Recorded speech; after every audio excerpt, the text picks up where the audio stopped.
Baik, bismillahirrohmanirrohim. Assalamualaikum warahmatullahi wabarakatuh. Waalaikumsalam Waalaikumsalam warahmatullahi warahmatullahi wabarakatuh. wabarakatuh. Ya, selamat siang semuanya. Semoga selalu dalam keadaan sehat walafiat ya. Karena nikmat sehat itu sesuatu yang wajib kita syukuri ya. Karena tanpa adanya nikmat sehat, tentu kita akan sulit untuk melaksanakan aktivitas kita sehari-hari. Dan untuk materi fitokimia siang hari ini ya, ini menjadi bagian yang nantinya akan dijadikan bahan untuk soal UTS ya. Karena memang sebelum UTS ini sebetulnya semua materi harus selesai. Jadi besar harapan saya untuk bisa menyampaikan seluruhnya.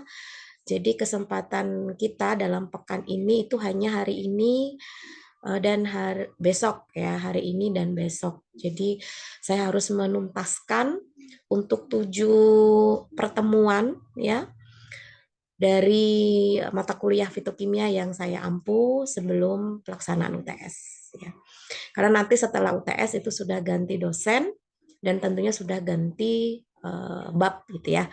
Jadi jangan sampai nanti kita memiliki hutang. Insya Allah semoga kita diberikan selalu kesehatan sehingga kita bisa melaksanakan perkuliahan. Baik, untuk materi kita siang hari ini adalah screening fitokimia. Jadi dari video yang sudah saya sampaikan linknya di kalian itu harapannya sudah disimak ya, atau kalian juga sudah membaca dari modul yang sudah di-sharekan untuk praktikumnya, karena sebetulnya antara teori dan praktikum ini sesuatu yang nyambung ya, atau berkaitan. Jadi sebetulnya apa yang dipelajari di teori itu nanti akan kita laksanakan di praktikumnya. Jadi saling mendukung satu dengan yang lain. Meskipun dalam pelaksanaan perkuliahannya berbeda, SKS-nya berbeda, dan tentunya pun nanti nilainya pun juga berbeda. Ya. Oke, mungkin langsung saja. Jadi nanti biar tidak berlama-lama ya, kita harus selesai untuk bab ini. Jadi besok itu sudah ganti bab lagi, jadi harus benar-benar kalian mengikutinya dengan seksama ya dan serius tentunya.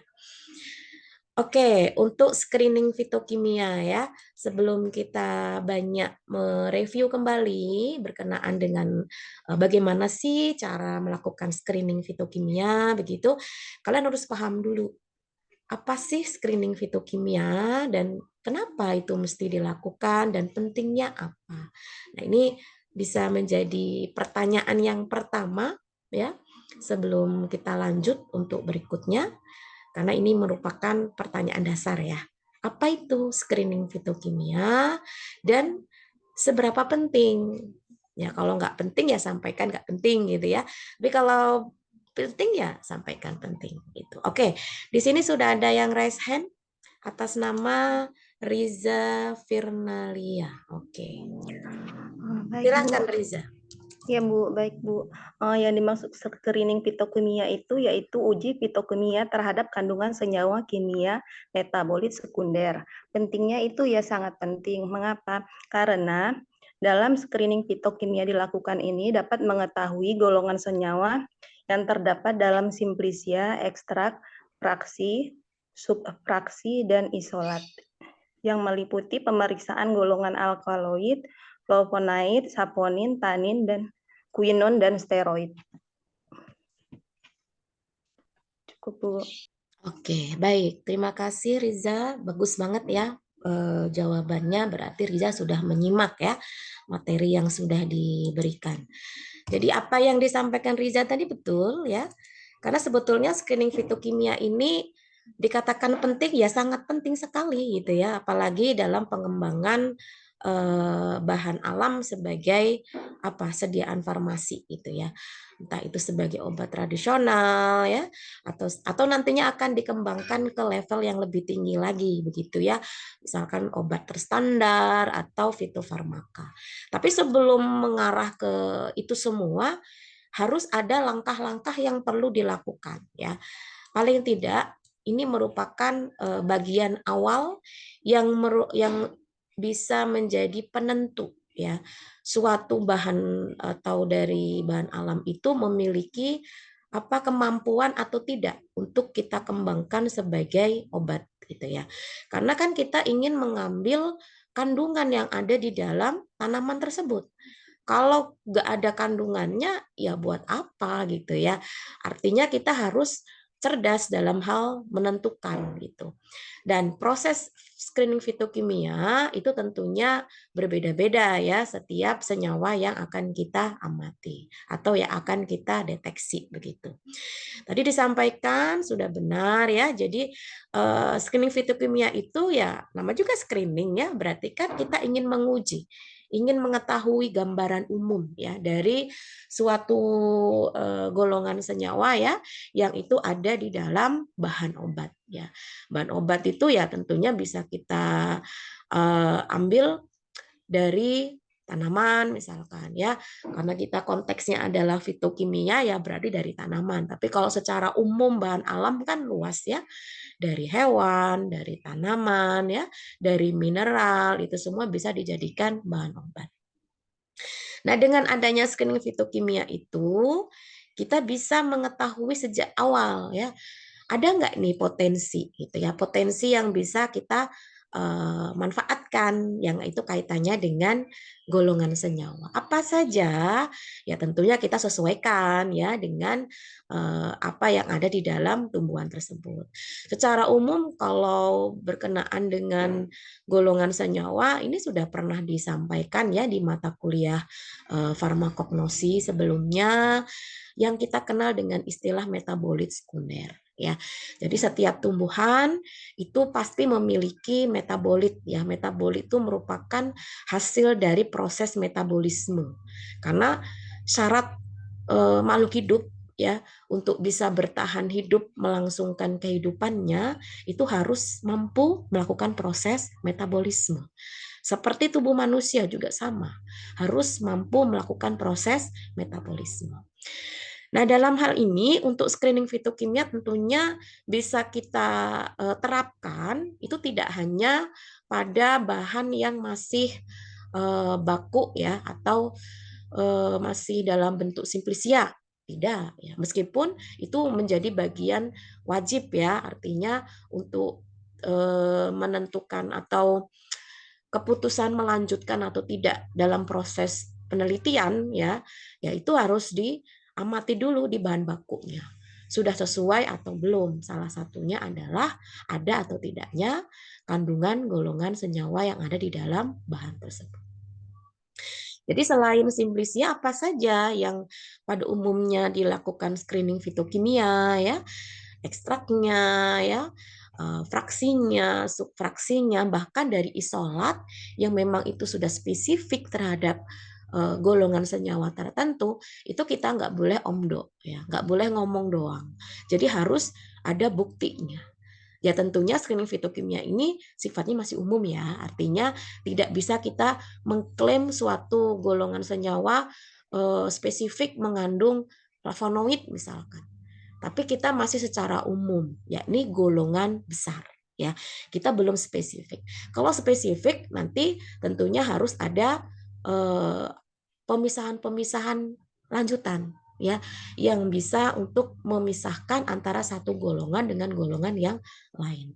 Bahkan kita perlu adanya senyawa pembanding lebih meyakinkan lagi apa benar golongan yang kita maksud itu adalah senyawa yang kita inginkan ya. Jangan sampai nanti kita hanya menduga-duga ternyata salah ya. Jadi harus jelas secara baik secara kualitatifnya maupun kuantitatifnya ya. Apa saja sih senyawa yang bisa kita manfaatkan dari tumbuhan ya? Dari alkaloid, flavonoid, saponin, tanin, quinon dan lain-lain ya. Ini saya tidak akan banyak mengulang ya tentang golongan senyawa karena sudah disampaikan di mata kuliah farmakognosi. Jadi ya mau nggak mau kalian harus mengulang kembali, membaca kembali ya. Jadi tidak semuanya disampaikan dalam mata kuliah fitokimia, tapi kalian sudah dianggap lulus, sudah dianggap selesai dalam kemampuan kalian mempelajari tentang metabolit sekunder di mata kuliah sebelumnya. ya. Jadi ini bisa dijadikan motivasi. Kalian harus belajar lagi mengenai golongan-golongan senyawa yang itu masuk ke dalam metabolit sekunder. Oke, itu untuk screening fitokimia ya. Yang kita cari itu adalah metabolit sekunder ya. Jadi kita harus paham dulu ya dalam hal ini apa sih metabolit sekunder itu gitu ya yang tadi sudah di-spill di awal. Kemudian karena kita tahu kalau metabolit sekunder itu dihasilkan oleh tumbuhan, masa iya sih tumbuhan itu nggak ada tujuan tertentu gitu ya untuk menghasilkan metabolit sekunder. Nah, kalau misalkan kita ambil, kira-kira tumbuhan merasa dirugikan nggak ya? Kan penting, kalau penting. Nah, sekarang coba siapa di antara kalian yang bisa menjelaskan apa sih metabolit sekunder itu dan bagi tumbuhan itu pentingnya untuk apa? Ini jawabannya sudah saya pernah sampaikan di mata kuliah farmakognosi ya. Jadi kalian harus bisa apa ya? Harus bisa uh, mengambil materi-materi ya meskipun mungkin pada saat pengambilan mata kuliah tersebut saling kejar-kejaran gitu ya.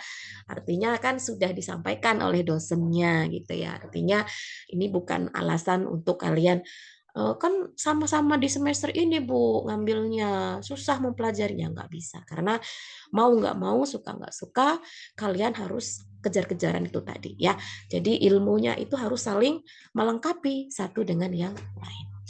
Oke, siapa di sini siapa yang akan memberikan penjelasan? Di sini sudah ada atas nama Zirli. Silakan Zirli. Izin menjawab Bu. Untuk senyawa metabolit sekunder itu adalah senyawa yang dihasilkan dalam jalur metabolisme lain yang walaupun dibutuhkan tetapi tidak dianggap dan tidak penting peranannya dalam pertumbuhan suatu tumbuhan.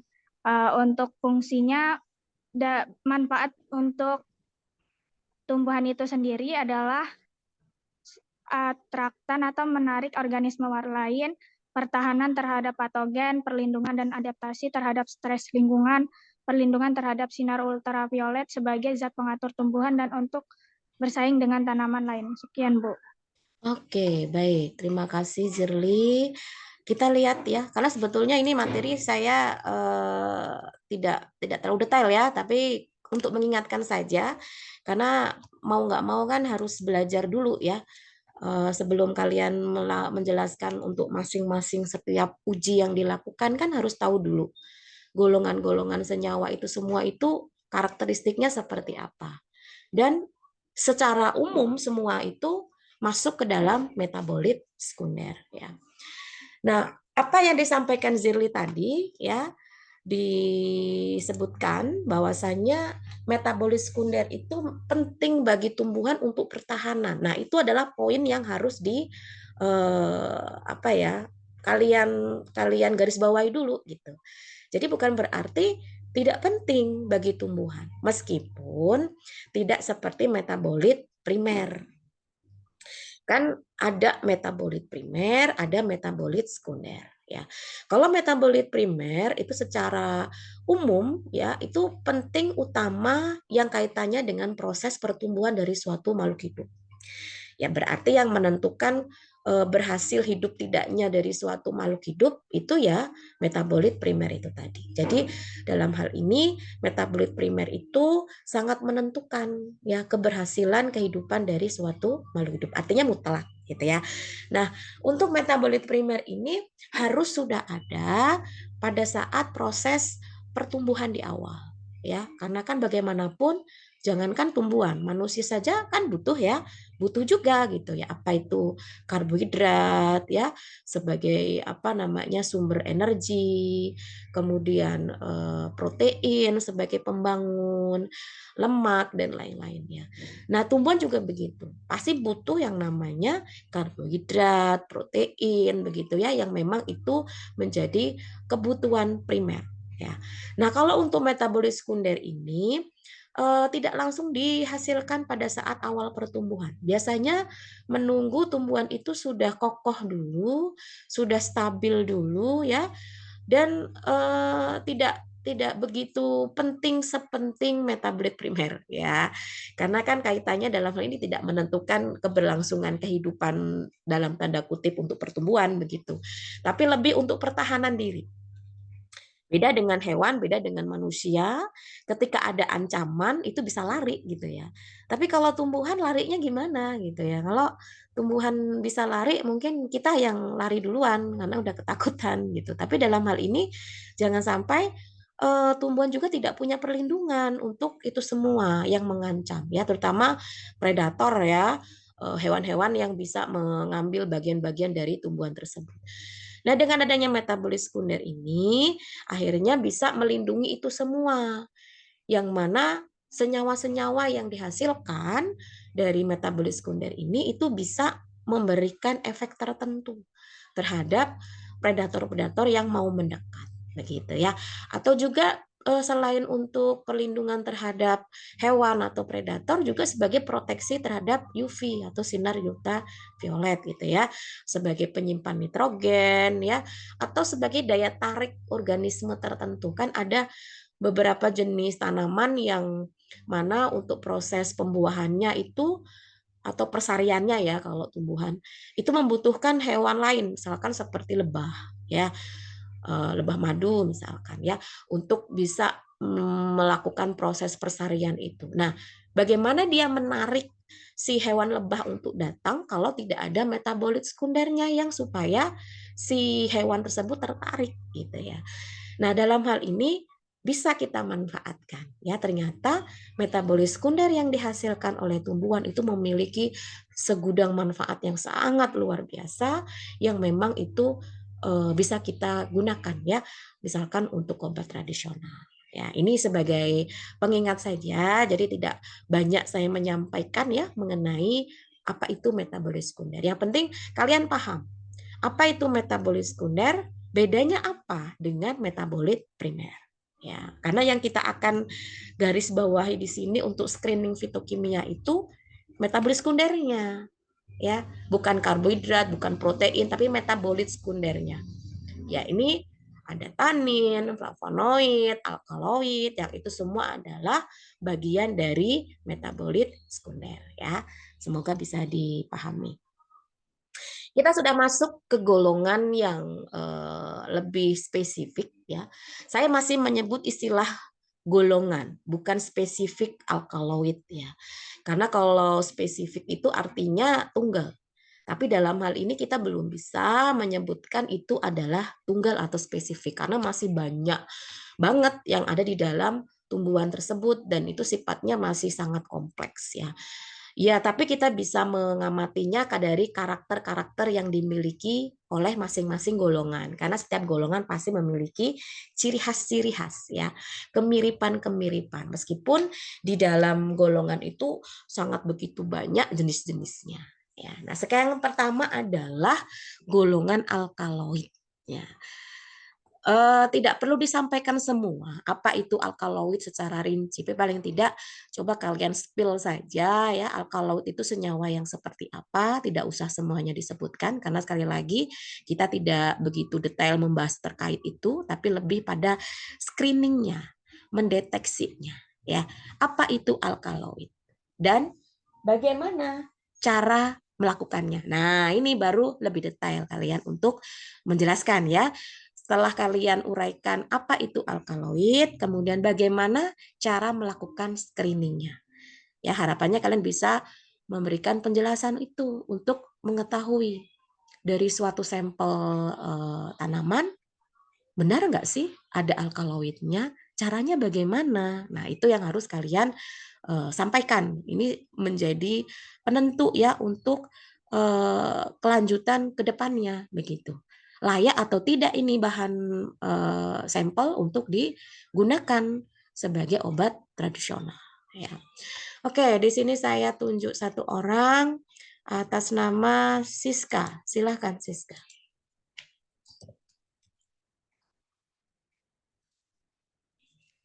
Jadi di sini untuk alkaloid sendiri merupakan senyawa dasar yang mengandung satu atau lebih atom nitrogen dan biasanya itu siklik. Jadi alkaloid sendiri ini mengandung atom karbon, hidrogen, dan nitrogen. Pada umumnya alkaloid ini ditemukan di akar, biji, dan tanamannya. Nah, untuk cara screening alkaloidnya, ini kan serbuk simplicia itu dibasahkan dengan amonia 25%, kemudian digerus di dalam mortir, kemudian ditambahkan kloroform. Digerus kembali, lalu lapisan kloroform disaring dan dipipet. Nah, setelah melakukan tadi, udah disaring, jadi kita larutan kloroform itu dikocok kuat dengan larutan HCl2n sehingga terbentuk 2 lapisan, di mana lapisan asam akan diambil lalu dibagi menjadi 3 bagian dan diperlakukan sebagai berikut.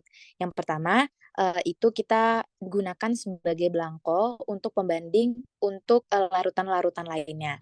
Yang kedua, bagian kedua itu kita tambahkan pereaksi Mayer, di mana akan menghasilkan kekeruhan atau endapan berwarna putih yang akan menunjukkan adanya alkaloid. Yang ketiga, itu bagiannya ditambahkan reaksi Dragendorf, di mana jika dia terbentuk kekeruhan atau endapan berwarna jingga atau kekuningan atau merah bata, itu menunjukkan juga adanya alkaloid. Nah, bagian keempat, itu ditambahkan pereaksi Wagner. Nah, kalau misalkan dia terbentuk kekeruhan dan endapan berwarna kecoklatan, itu dia ada alkaloidnya. Sekian, Bu.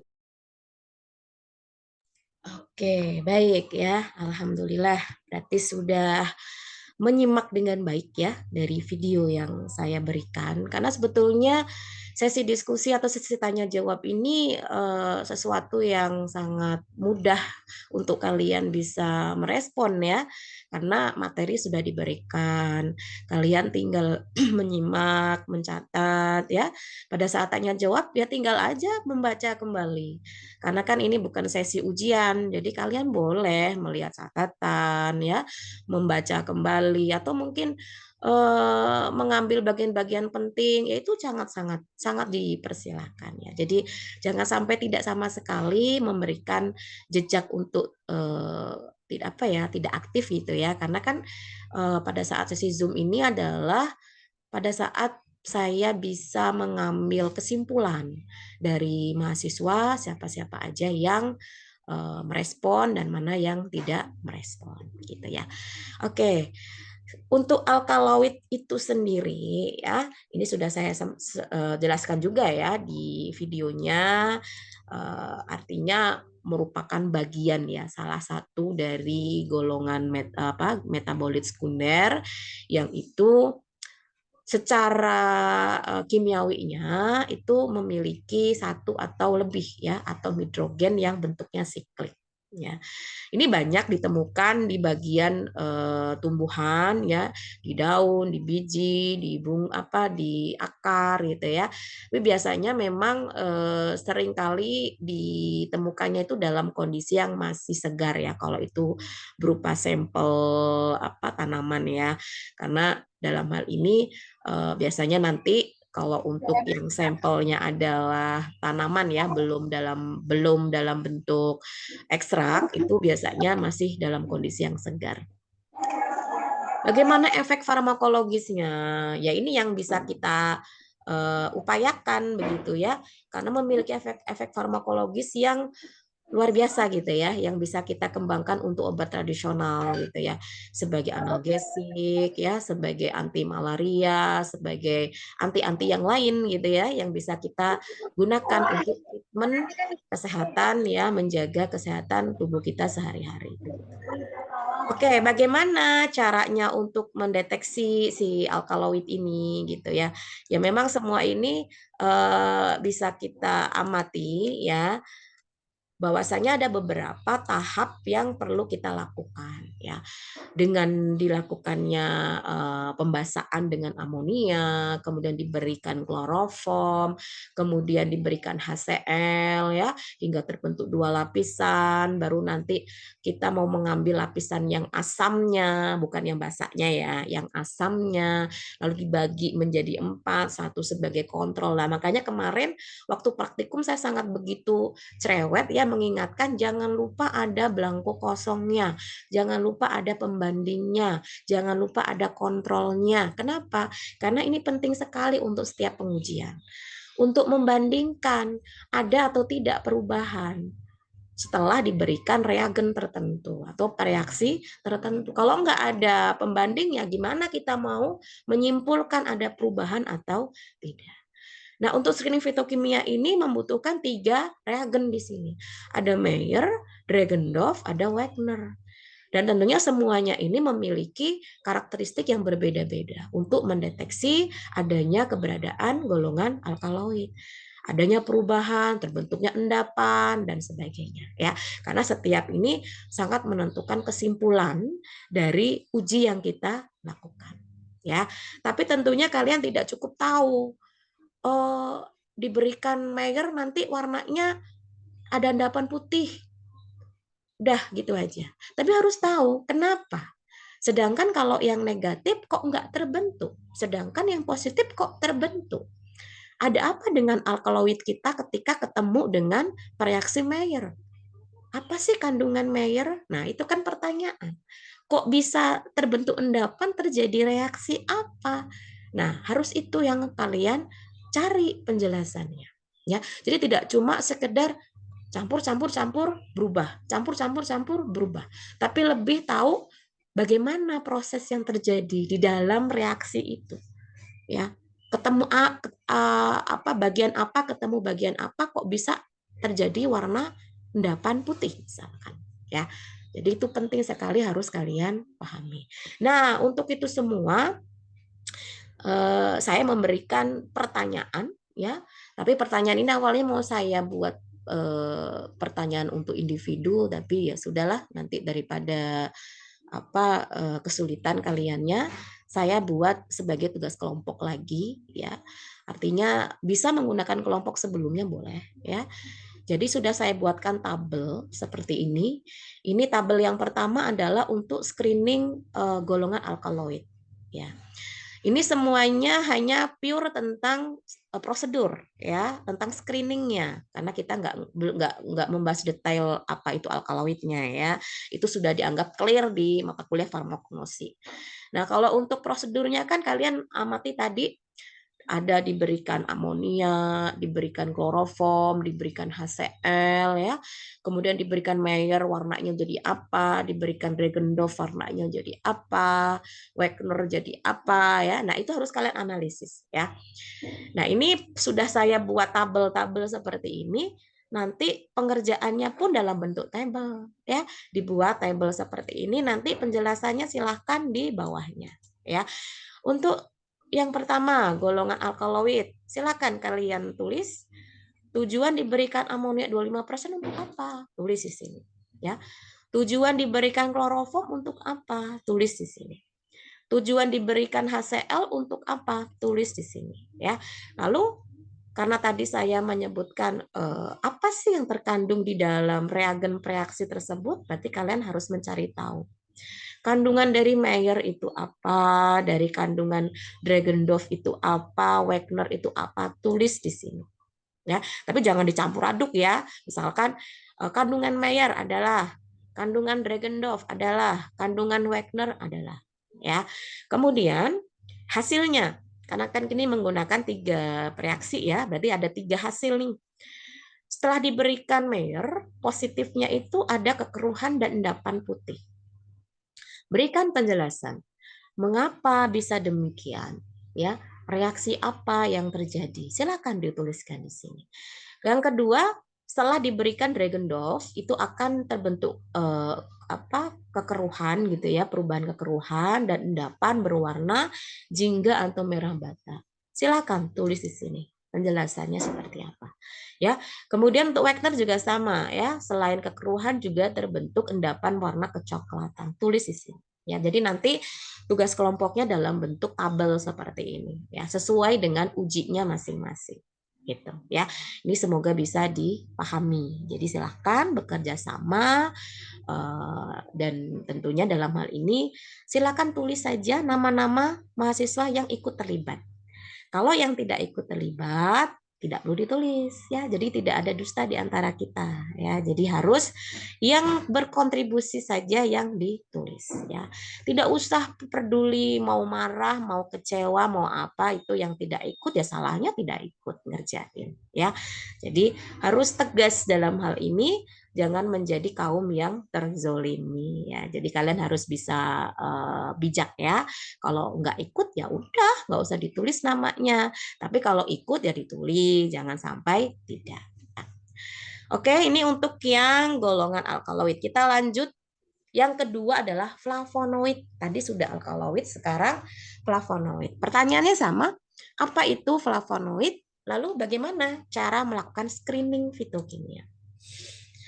Silahkan yang belum. Oke, di sini sudah ada Abiyat. Oke, silahkan Abiyat.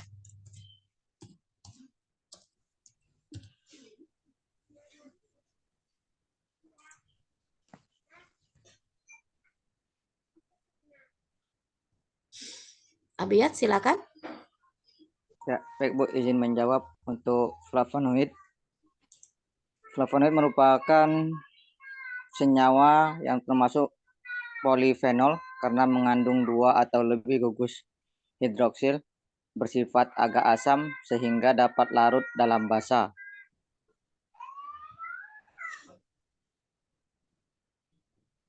Selain itu, senyawa flavonoid juga pada umumnya ditemukan berikatan dengan gula, membentuk glikosida yang menyebabkan senyawa ini lebih mudah larut dalam pelarut polar, seperti larut metanol, etanol, butanol, dan etil asetat. Adapun untuk screening flavonoid, yaitu pada serbuk simplicia ditambahkan air panas, sekitar 100 ml air panas dalam 2 gram serbuk simplicia, lalu dididihkan kurang lebih selama 5 menit, disaring dengan kertas saring sehingga diperoleh fitrat yang akan digunakan sebagai larutan percobaan. Lalu dimasukkan ke dalam 5 ml larutan percobaan dalam tabung reaksi, ditambahkan serbuk atau lempengan magnesium secukupnya dalam 1 ml HCl pekat. Lalu ditambahkan 5 ml amil alkohol, dikocok dengan kuat, biarkan hingga memisah. Amil alkohol terdapat pada lapisan atas. Jika terbentuk warna dalam lapisan amil alkohol menunjukkan adanya senyawa flavonoid, biasanya akan ditunjukkan dengan perubahan warna kuning atau kemerahan pada lapisan atasnya. Sekian Bu, terima kasih. Oke, baik. Terima kasih Abiyat yang sudah memberikan penjelasannya ya. Flavonoid ya, tadi sudah disampaikan kalau secara struktur kimiawinya ya, dia memiliki inti karbon ya.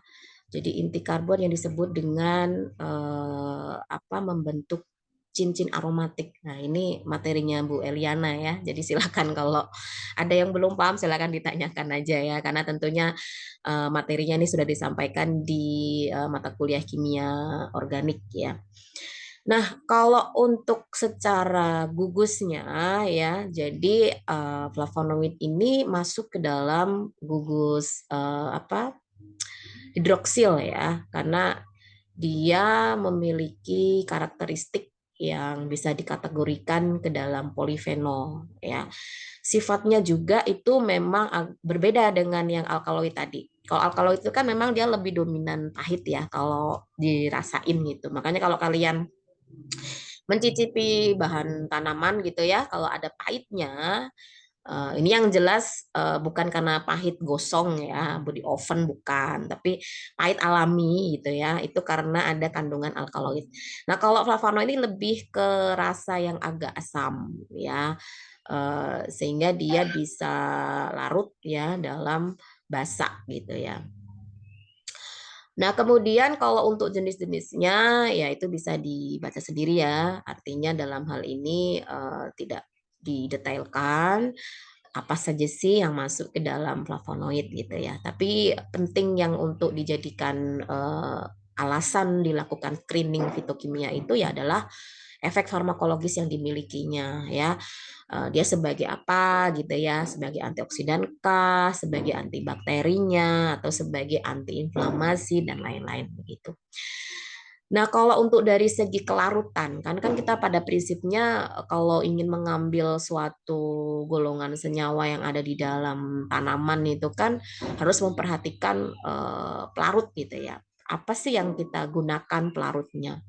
Jadi nggak sembarangan, kita harus pahami dulu ya konsep ekstraksi itu bagaimana dan yang mau kita ekstraksi itu apa.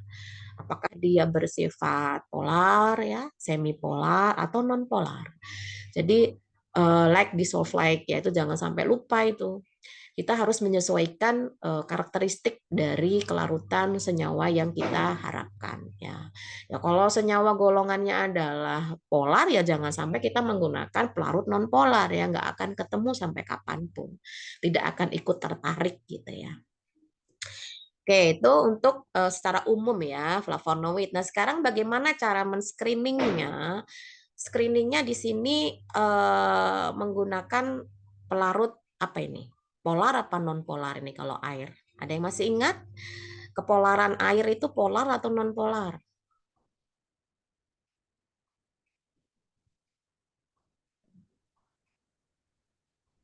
Polar bukan, Bu? Gimana? Air? Air Polar. termasuk pelarut apa? Polar atau non polar?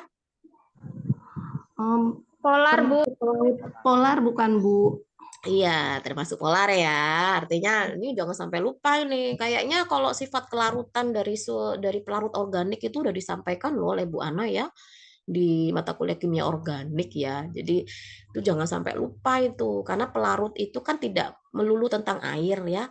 Ada etanol, ada metanol, ada heksan, ada ether dan lain-lain gitu. Itu memiliki derajat kepolaran yang berbeda-beda. Ya, disesuaikan dengan sifat golongan senyawa yang kita miliki.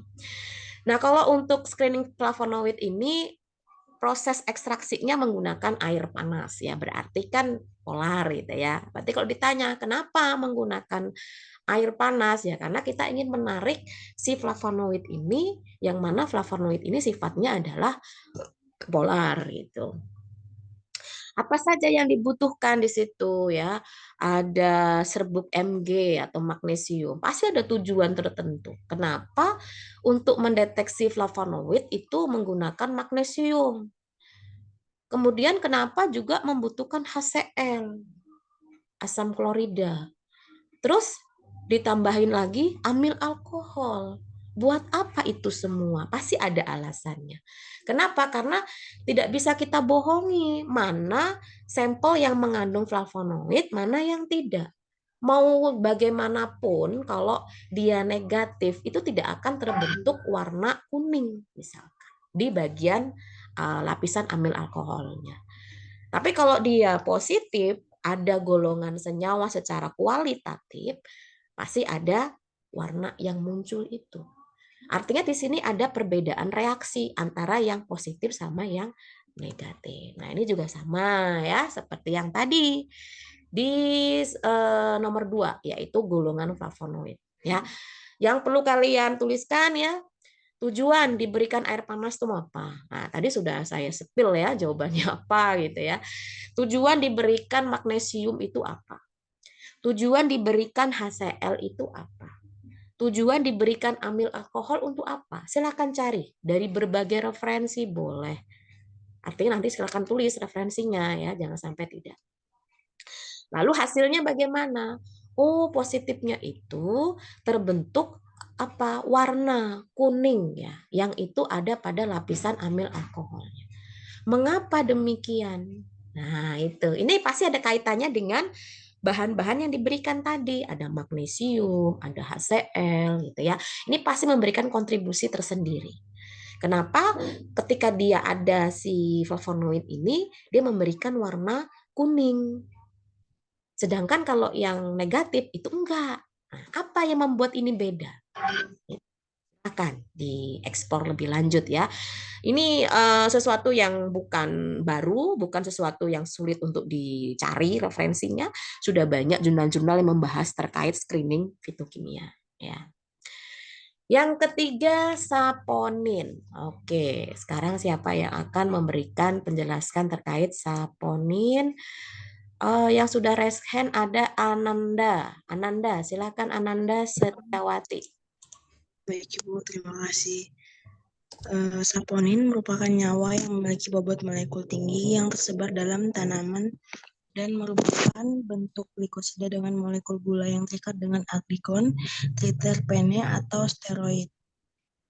Untuk screeningnya, serbuk simplisia ditambahkan air, dipanaskan lalu disaring, kemudian setelah dingin, filtrat dalam tabung reaksi dikocok kuat selama lebih kurang 30 detik, kemudian pembentukan busa sekurang-kurangnya tinggi sampai 1 cm dan persisten selama 10 menit serta tidak hilang setelah penambahan 1 tetes asam klorida encer, menunjukkan bahwa dalam simplisia terdapat saponin. Sekian Ibu. Oke, baik. Saponin ya. Kalau dari karakteristiknya dengan alkaloid sama flavonoid tadi, kita bisa lihat ya, memang ini agak lebih mirip dengan alkaloid, tapi memang tidak sepahit alkaloid ya. Khas yang pertama adalah saponin itu bisa dideteksi dengan terbentuknya buih ya. Jadi dengan adanya busa gitu ya. Kalau kalian mau lihat secara simpel sebetulnya ada beberapa jenis tanaman yang ketika kita kasih air gitu ya, kita remes-remes gitu, itu akan muncul busa. Itu sebetulnya sudah tanda-tanda kalau ada saponinnya. Tapi dalam hal ini kan kita butuh deteksi yang akurat ya, walaupun secara kualitatif gitu. Nah, untuk saponin itu selain karakteristiknya itu dalam bentuk buih ya, ketika dikocok dengan air, itu hampir sama juga dengan flavonoid yang pelarutannya itu secara polar gitu ya. Dan kalau dia ditarik atau diekstraksi menggunakan pelarut non polar, ya akan sulit ya atau tidak larut gitu, atau tidak ikut terekstraksi gitu. Oke, sekarang untuk efek farmakologinya sebetulnya saponin ini secara umum bisa untuk sebagai antibakteri, ya antifungis yang memang ditakuti oleh mikroba gitu ya, yang memang potensi ya berarti bisa dikembangkan untuk obat tradisional gitu ya. Nah, bagaimana cara pengujiannya? Ini yang paling simple ya dari sekian banyak uji yang paling simple ini ya, diberikan air ya, dipanaskan gitu. Nah, ini kan proses ekstraksi tuh. Pasti dalam setiap pengujian golongan senyawa untuk screening ini pasti ada tahap ekstraksi gitu. Walaupun tidak tertulis di ekstraksi itu enggak. Dengan kita menyampaikan diberikan ditambahkan air dipanas. Nah, itu udah proses ekstraksi itu. Ya, untuk menarik senyawa-senyawa yang ada di dalam sampel tersebut gitu. Lalu disaring gitu ya, diambil filtratnya, dikocok kuat selama 30 detik ya. Kalau dia terbentuk busa selama setelah pengocokan itu setinggi 1 cm kurang lebihnya dan konsisten ya, setelah diberikan asam klorida encer berarti dia positif ya, mengandung golongan saponin secara kualitatifnya ya. Nah, ini juga sama seperti yang sebelumnya. Silahkan nanti bisa dilengkapi ya dalam screening untuk golongan saponin ini, apa sih tujuan diberikannya air panas ya, untuk apa? Ya sudah dijelaskan tadi ya. Kemudian dilakukan pengocokan itu untuk apa? Kemudian diberikan HCl encer itu untuk apa? Ya, itu silakan nanti diuraikan di setiap tabelnya. Nah, sekarang menganalisis hasilnya. Dikatakan positif itu terbentuk busa atau buihnya setinggi 1 cm selama 10 menit ya setelah diberikan HCl. Mengapa demikian gitu? Kenapa kok saponin ini wujudnya itu harus dalam bentuk buih gitu ya, bukan dalam bentuk warna gitu. Nah, ini bisa kalian uraikan nih, analisisnya harus jelas gitu ya. Kenapa saponin itu ciri khasnya adalah terbentuk buih. Nah, itu tadi kita kembalikan ke karakteristik saponin itu sendiri. Karena saponin itu dalam bentuk sifatnya adalah buih gitu ya. Jadi silakan kalian bisa menjelaskan secara detail nanti. Oke, selanjutnya tanin ya. Silakan. Di sini yang mau menjelaskan tanin dan bagaimana caranya ada Anggi Manulang. Anggi Manulang ada?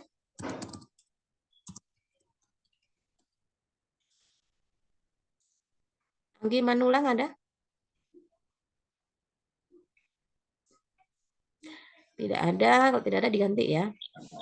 Maaf Ibu, Anggi Manulang, Zoom-nya Oke. berbarengan dengan Intan. Ini Intan.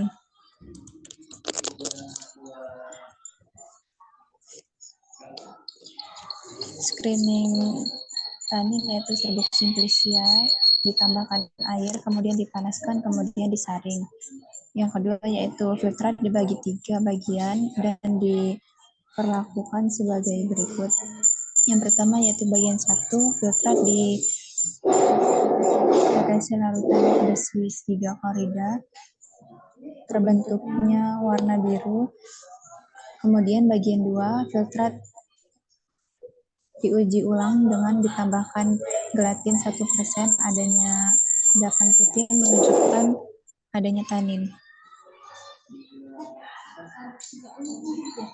Kemudian bagian 3, filtrat ditambahkan reaksi, kemudian dipanaskan dalam penanas air. Terbentuknya endapan merah muda menunjukkan adanya tanin. Kemudian selanjutnya endapan disaring. Filtrat digunakan dengan natrium asetat dan ditambahkan larutan besi 3 korida. Kemudian terbentuknya warna biru pintar menunjukkan adanya tanin.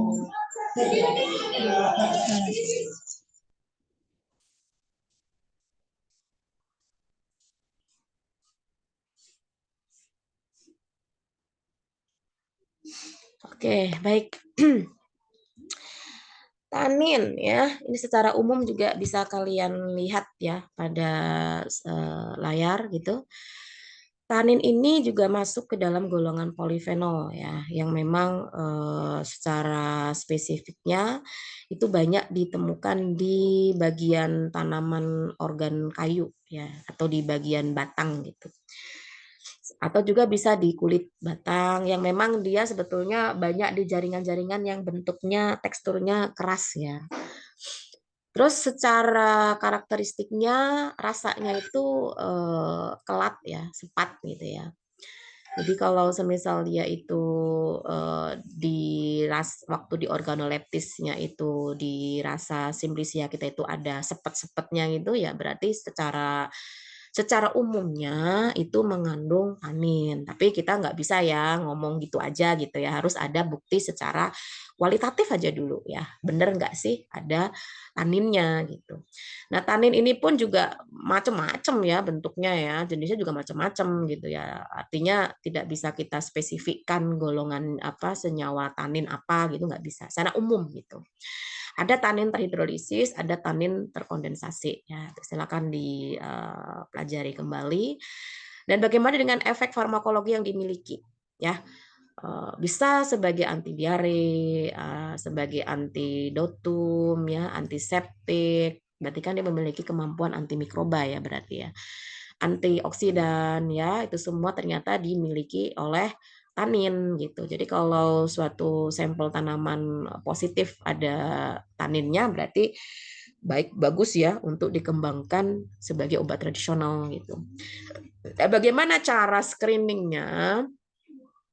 Nah, ini proses pengambilan ekstrak ya atau sari-sarinya gitu menggunakan air ya udah bisa ditebak ya berarti dia masuk ke dalam golongan polar gitu ya. Nah, di sini membutuhkan 3 filtrat ya. Artinya ketika kalian melakukan uji ini jangan cuma ngambil 1 filtrat gitu ya. Jadi yang sudah disaring tadi itu dibagi 3 gitu ya.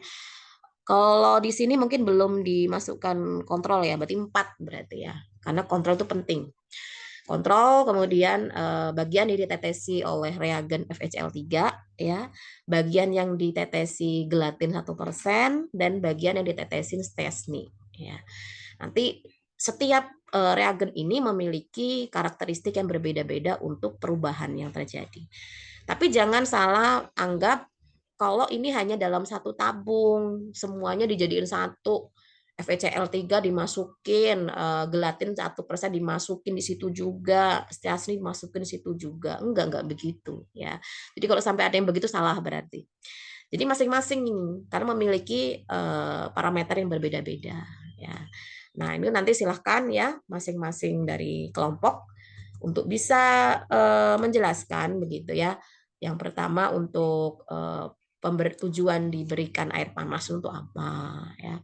Kemudian diberikannya FeCl3 itu untuk apa? Diberikan gelatin 1% itu untuk apa?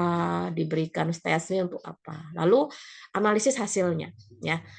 Setelah diberikan FeCl3, ternyata kalau suatu sampel itu positif golongan tanin, itu dia memberikan perubahan warna biru kehitaman. Kenapa?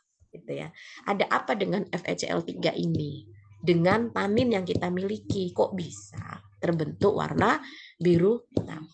Begitu pula dengan yang gelatin 1%. Kenapa dia memberikan perubahan seperti itu? Kemudian juga sama pemberian Stefani. Kenapa dia juga memberikan perubahan seperti itu? Ya. Nah, kalau untuk Stefani memang dia bisa dikategorikan ke dua golongan ya. Ada tanin katekat sama tanin galat. Ya kan tanin itu kan tadi penggolongannya beda-beda ya. Nah, kalau untuk yang katekat itu kenapa dia berwarna merah muda gitu ya, endapan merah muda. Terus kalau yang tanin galat itu setelah diberikan FeCl3, kenapa kok warnanya biru tinta ya. Jadi kalau kalian pernah lihat warna biru tinta itu ya positifnya seperti itu. Kenapa bisa demikian? Ada apa dengan steasmid gitu ya yang bisa memberikan perubahan itu terhadap golongan tanin yang dimiliki dari sampel ya. Oke, itu untuk yang golongan tanin. Selanjutnya adalah quinon. Oke, silakan di sini. Ada Dwi Putra. Dwi Putra ada? Ada, Ibu. Oke, silakan Dwi Putra. Kelima yaitu quinon. Quinon adalah golongan senyawa karbonil dengan memiliki struktur siklik dan merupakan diketon yang berkonjugasi. Screening quinon yaitu serbuk simplisia dipanaskan dengan air, kemudian disaring, filtrat ditetesi dengan larutan NaOH, dan terbentuknya warna kuning hingga merah menunjukkan adanya senyawa kelompok quinon. Cukup, Ibu. Oke, baik. Kalau quinon juga hampir sama ini simpelnya ya dalam hal screeningnya seperti saponin tadi. Nah, kalau quinon secara umum ya, quinon ini merupakan golongan senyawa karbonil ya, memiliki struktur siklik. Jadi kalau dari segi struktur kimiawi nanti bentuknya dia siklik gitu. Kemudian kalau dari jenis-jenisnya ya macam-macam ya. Biasanya sih quinon ini tergantung dari warna pigmen ya dari suatu tanaman. Jadi kalau kalian pernah melihat jenis tanaman yang berbeda-beda warna ya, dari bunganya, daun gitu ya, ada daun yang berwarna hijau, kuning, merah segala macam. Itu kan yang menentukan warna-warna itu adalah quinon ya atau pigmennya itu. Jadi ada ini yang saya ambil contoh hanya beberapa saja ya, karena yang lain banyak gitu. Ada benzoquinon ya, ada naftoquinon. Ini kalau benzoquinon ini biasanya itu diperoleh dari pigmen jamur ya. Tapi kalau jamur ini kan dia bukan masuk ke dalam tumbuhan ya. Jadi nggak bisa kita masukkan ke dalam fitokimia ya. Kalau fitokimia itu kan fito itu kan ternyata tanaman gitu ya. Tapi jamur ini bukan tanaman gitu ya. Jadi tidak bisa kita masukkan ke dalam golongan plante atau golongan tanaman ya. Kemudian kalau naftoquinon ini biasanya nanti pigmennya itu berwarna merah, kuning ya. Dan ini memang memiliki aktivitas anti mikroba gitu ya. Anti jamur juga begitu, anti parasit gitu. Dan lain-lain sebagainya ya yang tentunya memiliki khasiat tertentu gitu ya yang bisa kita gunakan untuk bahan obat tradisional. Nah, bagaimana cara screeningnya? Ini juga menggunakan air, berarti karakteristik kepolarannya adalah polar ya. Nah, di sini filtratnya itu ditetesi atau diberikan larutan NaOH ya. Berarti bukan larutan asam ya. NaOH kan berarti larutan basah. Kenapa menggunakan larutan basah? Kenapa bukan asam? Nah, ini harus kalian cari tahu gitu ya. Nah, kalau positif dia akan berwarna kuning hingga merah ya, yang ini menunjukkan adanya kelompok atau golongan quinon gitu ya. Jadi seperti sebelum-sebelumnya, silakan kalian bisa menuliskan di situ ya, setiap tahapan yang dilakukan itu pasti ada tujuannya untuk apa ya. Nah, untuk screening golongan quinon itu apa sih tujuan diberikan air panas gitu ya. Kemudian tujuan diberikan NaOH untuk apa? Nah, kemudian hasil analisisnya jika positif itu akan terbentuk warna kuning ya hingga merah. Nah, mengapa demikian? Sedangkan kalau dia tidak positif atau negatif, dia tidak memberikan warna seperti itu. Nah, pasti ada penjelasan secara reaksi kimiawinya seperti apa. Gitu ya. Silakan bisa dicari jawabannya. Ya. Selanjutnya adalah steroid atau triterpenoid. Ini bukan berarti memiliki kesamaan nama enggak ya. Artinya ini masih dalam satu golongan, tapi nanti kita bisa membedakan mana yang steroid, mana yang triterpenoid ya, golongan besarnya seperti apa. Cara untuk screeningnya bagaimana? Ya, silakan di sini yang mau. Yang sudah raise hand ada Jessica. Silakan, Jessica ada? Jessica ada? Ada, Bu. Oke, silakan Jessica. Terpenoid adalah kelas metabolit tumbuhan yang besar dan beragam termasuk mono sampai seskui dan terpen. Mereka memiliki banyak fungsi dalam proses fisiologis dasar serta interaksi tanaman dengan lingkungan biotik dan abiotiknya. Untuk screeningnya, Simplicia dimaserasi dengan ether selama 30 menit, lalu tutup rapat, kemudian saring. Kemudian filtrat ether diuapkan di atas cawan penguap hingga kering. Pada residu diteteskan pada reaksi Lieberman, Burckhardt, PA, dan al-sulfat dengan 3:1 banding. Terbentuknya warna ungu menunjukkan bahwa dalam Simplicia ada senyawa kelompok terpenoid, trierpenoid, sedangkan bila terbentuk warna biru sampai hijau menunjukkan adanya senyawa kelompok steroid. Terima kasih, Bu. Okay. Maaf Ibu, tadi izin konfirmasi tadi yang menjawab Anggi Manulang itu Intan Almasya, Bu. Oh, oke. Siapa tadi? Intan Almasya ya? Iya, Bu. Oh, ini. Maaf ya, saya kurang ngeh dengan suaranya. Jadi kalau ada yang salah ketik nama atau salah tulis, nanti dikonfirmasi ya.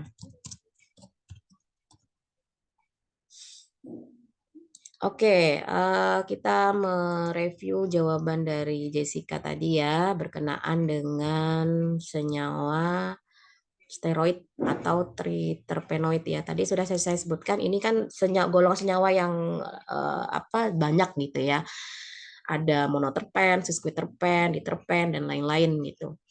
Nah, tentunya dalam hal ini bisa kita lihat ya efek farmakologinya. Salah satunya di situ ada senyawa triterpen ya. Senyawa triterpen itu dia karakteristiknya tidak berwarna, berbentuk kristal ya, bertitik leleh tinggi.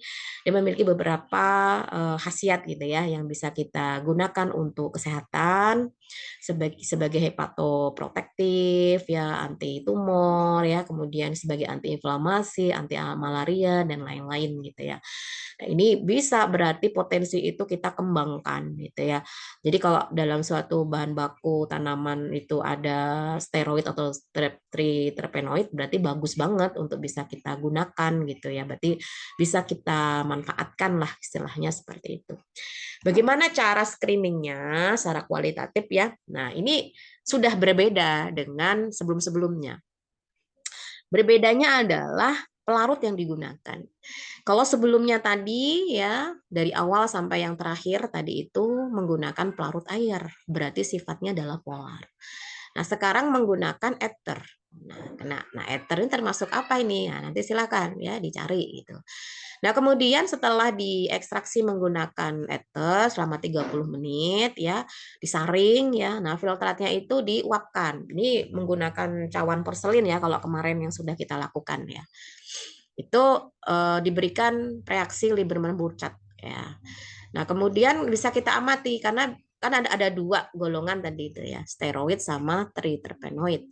Kalau steroid itu setelah diberikan Lieberman-Burchard itu nanti akan berwarna apa? Biru hijau ya. Sedangkan kalau yang triterpenoid itu akan berwarna ungu ya.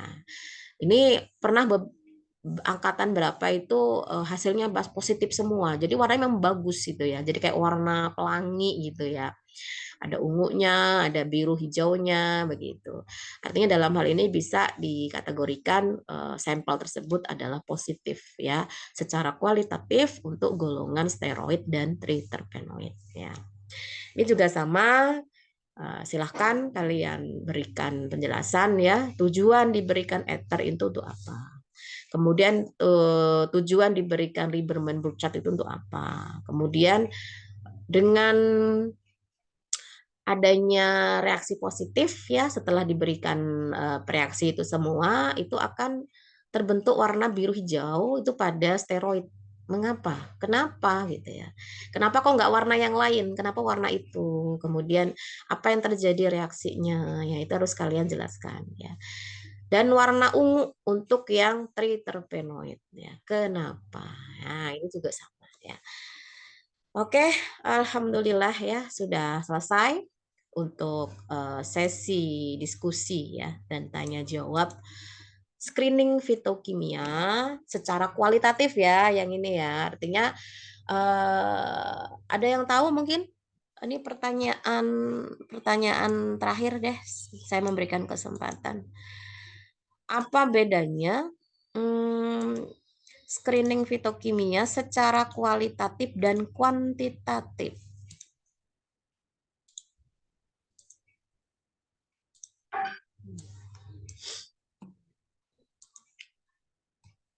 Kualitatif dan kuantitatif. Apa bedanya? Oke, saya butuh 2 orang, nggak apa-apa deh. Di sini ada Fiona. Fiona, silakan Fiona. Betul.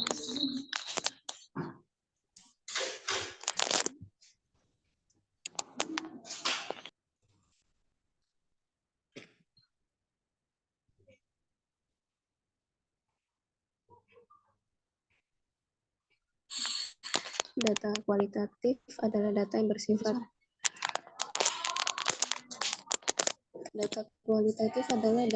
bersifat deskriptif, tidak terstruktur dan biasanya berupa kata-kata.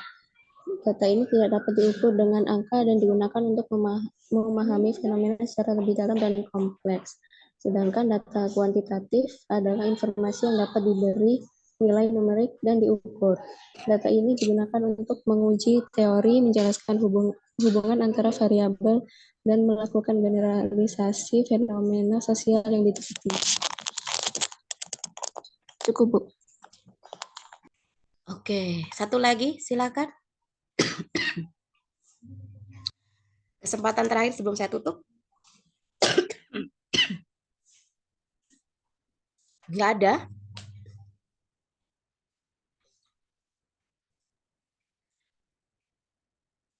Riza lagi. Tadi Riza sudah. Coba sebelum Riza saya persilakan, yang lain mungkin yang belum sama sekali menyampaikan jawaban. Kalau tidak ada, saya silakan Riza. Hitungan ketiga. 1, 2, 3. Oke, silakan Riza. Kalau dia kualitatif itu dia fokusnya kepada karakteristik dia, Bu.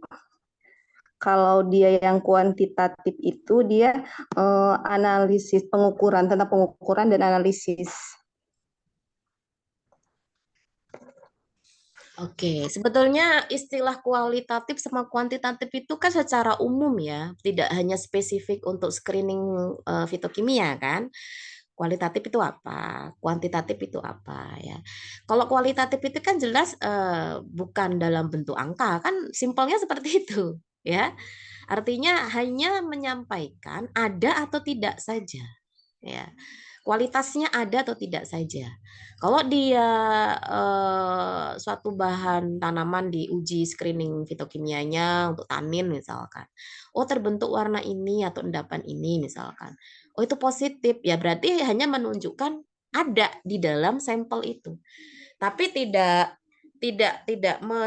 mendetailkan berapa jumlahnya gitu. Yang penting kan ada dulu gitu. Tapi kalau kalau kuantitatif ya berarti harus jelas kadarnya berapa persen yang ada di dalam sampel tersebut. Tentu instrumennya pun ya lebih high level lagi gitu ya, lebih tinggi lagi gitu. Jadi tidak bisa hanya sekedar reaksi yang kita gunakan di lab kita gitu ya.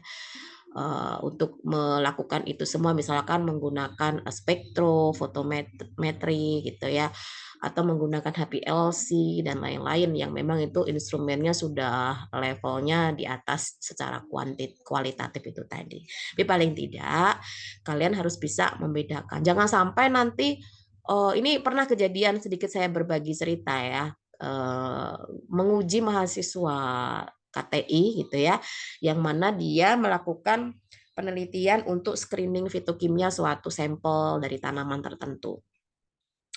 Begitu yakinnya ditanya gitu ya, berarti ada golongan, misalkan ya saya lupa golongan apa waktu itu, saya ambil contoh flavonoid misalkan, ada di dalam tanaman itu, ada Bu. Buktinya apa? Ada perubahan warna ini. Oke. Berarti tahu ya berapa jumlahnya flavonoid yang ada di dalam sampel itu. Tahu, Bu? Nah, berarti kan tidak sesuai gitu ya. Kalau tahu berapa? Bingung menjawabnya. Giliran ditanya-tanya lagi, dia menyebutkan jumlah uji yang dimasukkan ke dalam sampel yang dimasukkan ke dalam tabung reaksi itu. Saya memasukkan kemarin itu 1 mililiter, Bu. Berarti jumlah kadarnya itu 1 ml. Itu bukan kadar, itu banyaknya sampel, beda ya. Kalau yang ditanyakan kadar itu hanya benar-benar golongan senyawa yang dimaksud saja. Kita sulit kalau hanya mengandalkan mata kita ya. Kita harus butuh yang namanya alat bantu ya, alat instrumen. Nah, jadi harus hati-hati dalam hal ini. Jadi kalau memang hanya sebatas melakukan secara kualitatif ya sampaikan saja. Secara kualitatif menunjukkan keberadaan senyawa tertentu Bu dengan adanya perubahan warna setelah diberikan reaksi ini. Itu cukup. Jadi tidak akan ditanya berapa banyaknya yang ada di situ. Kalau jelas memang judul KTI-nya itu adalah screening fitokimianya secara kualitatif ya, bukan kuantitatif ya. Oke, semoga bisa dipahami. Mungkin cukup ya untuk sesi tanya jawab kita pada siang hari ini. Berarti sudah clear untuk materi screening fitokimia.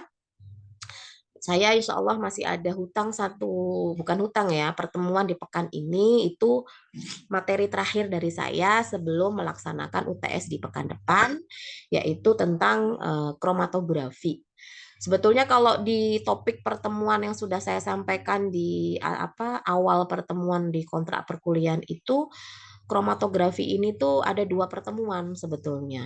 Jadi kan sebetulnya masih punya beban 2 kali pertemuan lagi ya sebelum UTS, tapi kan waktunya sudah habis, jadi harus dihabiskan dalam pekan ini. Jadi insya Allah kita semua diberikan kesehatan, kesempatan ya untuk bisa kuliah. Jadi Zoom untuk besok ini sekaligus ya saya tuntaskan untuk 2 pertemuan. Karena kebetulan juga materinya sama-sama tentang kromatografi. Jadi kita membahas tentang satu topik perkuliahan yang sama dalam satu pertemuan, itu nanti terhitung 2 kali pertemuan. Ya. Oke, mungkin sampai sini dulu pertemuan kita ya. Sebelum ditutup, saya akan ini kan direkod ya. Saya mau rekod dulu kehadirannya karena saya nggak sempat memanggil satu-satu ya. Yang saya hitung kehadiran di Zoom-nya, akunnya ya. Dan sebisa mungkin coba di on cam-kan dulu.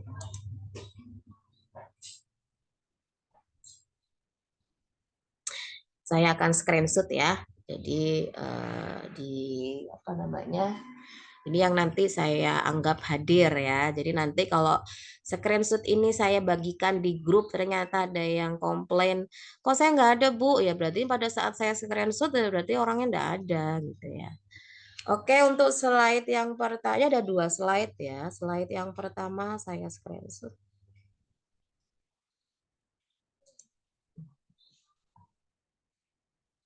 Oke, 1, 2, 3.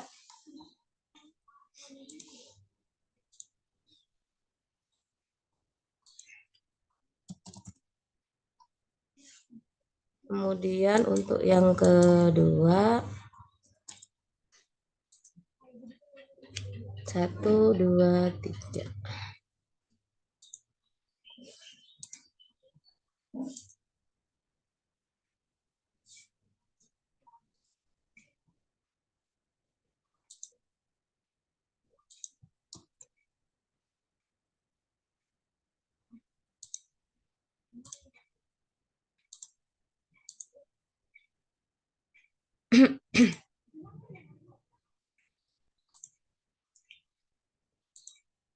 Oke, sampai sini dulu pertemuan siang hari ini.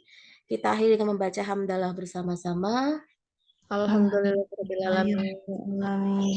Oke, untuk praktikum gini ya, sebetulnya kan target saya sebetulnya bahan itu sudah ready ya di pekan ini, tapi ternyata bahan untuk praktikum kita belum ready. Jadi mau nggak mau nanti kalian bisa menyesuaikan ya waktunya ya. Kalau bahannya sudah ready nanti saya kabarin. Bisa kalian, jadi jangan sampai kita menunda-nunda lagi karena kan nanti waktunya setelah apa UTS kan udah ganti topik lagi gitu ya. Karena sebetulnya yang akan kita laksanakan pekan ini tuh kemarin ekstraksi ya. Artinya lebih simple gitu. Tapi karena pelarutnya belum ada, jadi terpaksa belum kita bisa laksanakan. Jadi nanti mungkin saya komunikasikan dengan si Pen kalau memang nanti pelarutnya sudah ready ya. Jadi bisa dicarikan waktu untuk kita ekstraksi di lab ya. Karena waktunya juga lumayan itu untuk proses penguapannya juga pasti nanti butuh waktu juga. Oke, itu yang dapat saya sampaikan ya. Terima kasih. Semoga selalu dalam keadaan sehat walafiat semuanya. Dan saya akhiri. Assalamualaikum warahmatullahi wabarakatuh. Waalaikumsalam warahmatullahi wabarakatuh. Terima kasih Bu. Waalaikumsalam warahmatullahi wabarakatuh. Sama-sama.